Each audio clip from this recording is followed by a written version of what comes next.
wali negara kan? Abang nih apalah? Bukan angkatan darat, bukan juga angkatan udara. Abang nih cuman angkutan lautnya deh.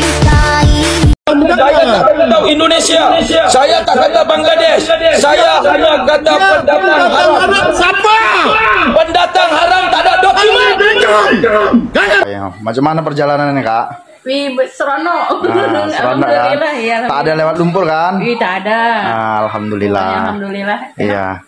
Kapal pun tinggal naik kita aja enggak. Pelayanannya macam mana? Pelayanan yang bagus. Kapal hantu hanya perlu 20 menit bawa TKI ilegal Bintan, Malaysia. Ditemukan sejumlah kapal yang diduga kuat untuk menyeberangkan TKI. Setelah dijabar Jabatan Immigration di Malaysia, para sahabat, tahu sendiri sekarang warga yang tanpa dokumen yang sah di Malaysia ini lintang pukang ketika melihat kehadiran immigration di Malaysia. Assalamualaikum warahmatullahi wabarakatuh. Jumpa lagi para sahabat dan teman-teman dengan Mas Farhan. Gimana kabar-kabarnya? Semoga kalian semuanya sehat-sehat sahaja. Dan yang baru bergabung di videonya Mas Farhan, jangan lupa bantu support di channel ini dengan like, comment, share, dan subscribe-nya. Terima kasih banyak-banyak yang sudah bantu support di channel Mas Farhan. Semoga kalian semua dimurahkan rezekinya, dipanjangkan umurnya, dijauhkan dari malak bahaya oleh Allah Subhanahu wa Ta'ala. Amin, amin, ya Rabbal Alamin. Oke, para sahabat dan teman-teman, ada sebuah video yang menarik, disuruh reaction kepada Mas Farhan, disuruh bahas setuntas-tuntasnya. Apa dia videonya, para sahabat? Yang kemarin sempat famous, menggentarkan di media sosial tentang WNI yang didardor di perairan Ru. Dan di situ, bukan hanya di situ case-nya, para sahabat. Jangan selalu menyalahkan polis Malaysia yang di laut itu yang sedang bertugas untuk mengamankan negaranya. Yang harus disalahkan juga para WNI yang menyelundupkan TKI-TKI ilegal ke Malaysia. Bahkan di sela-sela kejadian itu, di hari itu, masih banyak yang masih sebar-sebar kayak marketing ya di TikTok, di anak rantau, di grup anak rantau itu, yang mau balik lewat belakang boleh hubungi admin gitu, langsung PM di bio macam itu. Jadi TikTok sekarang itu, anak rantau dan grup-grup itu, para sahabat, malah menjadi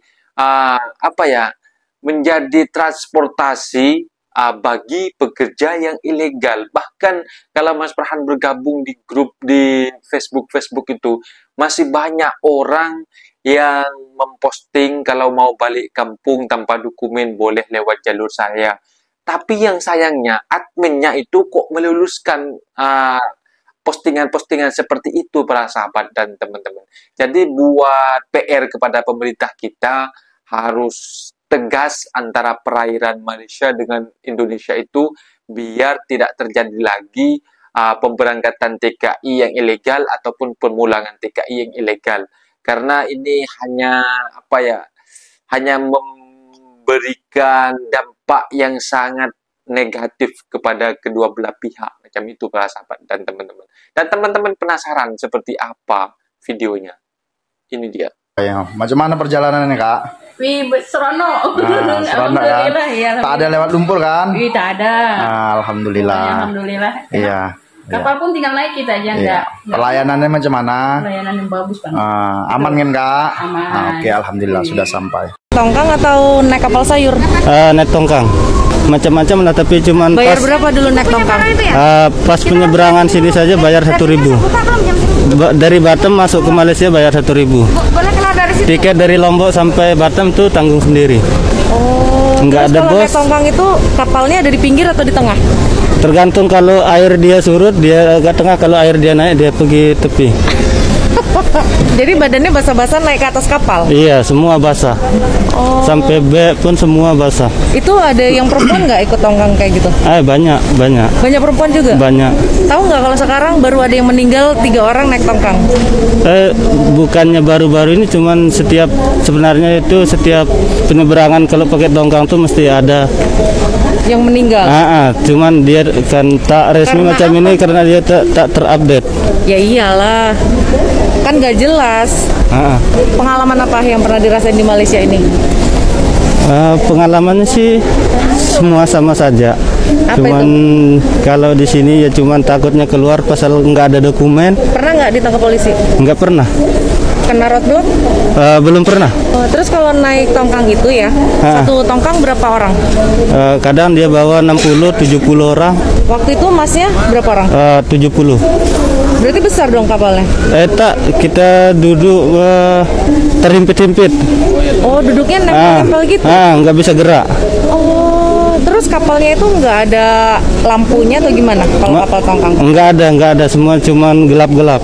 Jadi malam-malam tongkangnya masuk Malaysia? Iyalah, akan berangkat dari Batam. Kalau kita masuk tuh kadang pukul 1 malam ataupun pukul 2. Jam 1 malam?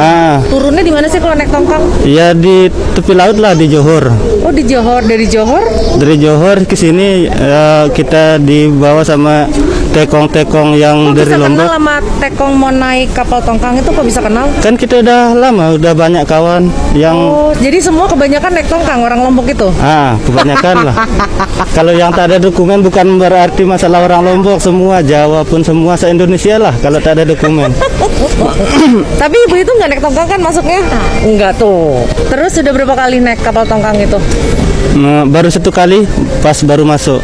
Terus program ini dari mana? Kenapa nggak pulang naik tongkang lagi? Kan masuknya pakai tongkang. Sekarang kan payah pergi tepi pantai. Sekarang sudah immigration semua jaga dekat tepi pantai, gabung sama polis, macam mana nak pergi pantai. Jadi kalau nggak ada polis, nggak ada immigration, mau pulangnya lewat tongkang lagi? Mungkin iya kalau nggak ada program ini. Pasal dia itu lebih cepat, lebih senang. Walaupun sih kalau kita berangkat malam-malam terdesak, walaupun jalan tengah hutan, nggak masalah. Nggak masalah asal kita cepat sampai dekat Indonesia. Ya. Suasana sunyi kawasan pembinaan di Seksyen U12 Shah Alam yang menjadi tempat tinggal pendatang asing tanpa izin parti dikejutkan dengan serbuan Jabatan Imigresen Malaysia JIM pada Khamis. Menurut Pengarah Imigresen Selangor Khairul Aminus Kamarudin, seramai 154 parti ditahan termasuk 19 wanita hasil pemeriksaan 400 individu. Menurut Sinar Harian, beberapa tingkat di blok kawasan pembinaan itu turut menempatkan bilik yang dijadikan sebagai asrama pekerja asing dengan keadaan yang berbau serta tidak teratur. Serbuan dijalankan sepasukan JIM Selangor diketuai Ketua Bahagian Penguatkuasa Imigresen Selangor Johari Supardi. Itu turut menyaksikan beberapa warga asing cuba melarikan diri. Ada yang bersembunyi di tempat tangki air dan ada juga yang mencuba nasib menyorok di celah katil. Namun kecekapan pasukan, operasi itu berjaya mematahkan cubaan berkenaan. Beberapa warga asing juga cuba memperdaya pegawai operasi dengan mengatakan sudah diperiksa untuk mengelak pemeriksaan. Simakan mendapati mereka ditahan melibatkan 64 warga Bangladesh, Indonesia 56 orang, Myanmar 27 orang, Nepal 5 orang dan seorang India. Kesemua ditahan atas pelbagai kesalahan di bawah Akta Imigresen 1959-1963. Kapal hantu hanya perlu 20 menit bawa TKI ilegal Bintan, Malaysia. Ditemukan sejumlah kapal yang diduga kuat untuk menyeberangkan TKI ke Malaysia. Lokasi peninjauan dilakukan di 2 pelabuhan tikus yang berada di Bintan, Kepulauan Riau. Langsung kita tinjau yaitu Pelabuhan Gentong Bintan dan Pelabuhan Sagara, ujar Kepala Operasi Misi Irjen Pol Joni Asadoma. Diketahui kapal tersebut dapat membawa 100 orang. Dalam peninjauan terdapat 6 unit kapal yang saat ini disita oleh Polda Kepri. Pihaknya akan terus menyelidiki hingga tuntas.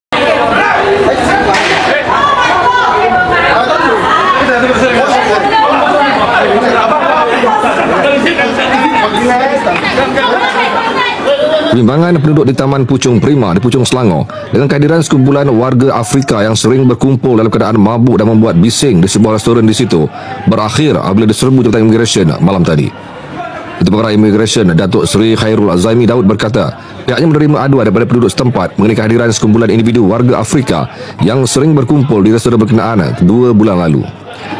Hasil risikan yang dilakukan di lokasi itu, JIM membuat serbuan Op Selera di restoran berkenaan pada jam 8.15 malam dan memeriksa 58 individu membabitkan 20 individu tempatan serta 20 warga asing. Hasil pemeriksaan dilakukan, mereka menahan 38 warga asing termasuk 25 warga Afrika. Mereka ditahan terdiri daripada 24 warga Nigeria, termasuk 6 kanak-kanak serta seorang wanita warga Guinea. Selain itu, turut ditahan 13 wanita membebaskan 10 warga Thailand serta 3 warga Indonesia berusia antara 20 hingga 40 tahun. Beliau berkata demikian pada sidang media di sebuah pusat hiburan di Kuala Lumpur semalam. Jumlah atau kehadiran warga negara Afrika yang ramai di restoran ini yang dijadikan sebagai tempat mereka berehat, melepak dan melakukan perkara yang menimbulkan ketidakselesaan kepada rakyat tempatan seperti bising, mabuk dan memandu kereta dalam keadaan laju. Daripada operasi ini, jumlah warga negara Afrika yang ditangkap adalah seramai 38 orang, di mana mereka terdiri daripada 13 lelaki dan 5 perempuan warga negara Nigeria. 1 orang rakyat Guinea, 3 orang warga Indonesia wanita dan terdapat juga 10 orang warga negara Thailand wanita. Di samping itu terdapat juga seorang kanak-kanak lelaki dan 5 kanak-kanak perempuan warga negara Nigeria. Ketika tangkapan dilakukan sebentar tadi, mereka ini tidak mempunyai sebarang dokumen. Dalam serbuan itu, beberapa individu warga Afrika juga dilihat bertindak agresif, namun berjaya dikawal anggota penguatkuasa JIM yang bertugas. Saya tak kata Indonesia, saya tak kata Bangladesh, saya hanya kata pendatang haram. Siapa? Pendatang haram tak ada dokumen. Jangan bagi aku aku aja. Tak bengong. Bengong apa? Tak bengong. Untuk arahkan Ustaz, saya minta Ustaz. Waduh, memang gila pakai banget lah menurut aku Mas Farhan ini. Karena apa para sahabat? Dia itu rela menaruhkan nyawanya ya demi mencari sesuap nasi untuk keluarganya. Dan juga kita tidak harus 100% lah menyalahkan WNI yang datang secara ilegal lewat belakang itu. Karena di negara kita juga pemerintah kurang menyiapkan lapangan pekerjaan yang layak kepada negara masyarakat negara Indonesia yang masih lintang pukang sampai mengkorbankan nyawanya. Semisal kalau mereka pun tak ketangkep sama pejabat Malaysia atau polis Malaysia atau immigration Malaysia, semisal ombaknya itu tinggi, itu terhantam ombak, itu pun boleh menyebabkan meninggal para sahabat, itu boleh menyebabkan nyawa pun hilang lah macam itu. Tapi entahlah, hanya kejadian yang kemarin itu katanya ada perlawanan sih kema polis Malaysia, jadi mereka didor, dan yang kemarin itu sudah 1 tewas di tempat dan yang 4 itu masih kritis, yang kemarin itu sudah nyusul. Jadi harap-harap jadi pelajaran kepada warga Indonesia ataupun yang ada di Malaysia, yang ada di Malaysia yang masih bekerja tanpa dokumen, itu menjadi pelajaran penting. Jangan sampai kalau mau pulang, jangan sampai lewat secara jalur tikus, karena konsekuensinya sudah tahu sendiri sekarang. Kalau kemarin kan sudah dibuka repatriasi pemulangan, bayar kompau, pembayaran kompau itu hanya bayar 500 dan tiketnya beli sendiri, itu sudah boleh pulang ke negara asal. Dan kalau semisal itu repatriasi sudah habis ya, boleh serah diri aja lah, serah diri gitu kan. Mungkin serah diri ke immigration daripada pulang kayak gitu. Kalau sudah merasa bersalah, memang serah diri kalau mau balik, kalau memang apa yang dia berikan seperti dihukum macam itu, ya terimalah. Kalau memang itu kalian kan sudah bersalah macam itu. Yang ada di Indonesia, jangan coba-coba juga untuk lewat jalur belakang macam itu.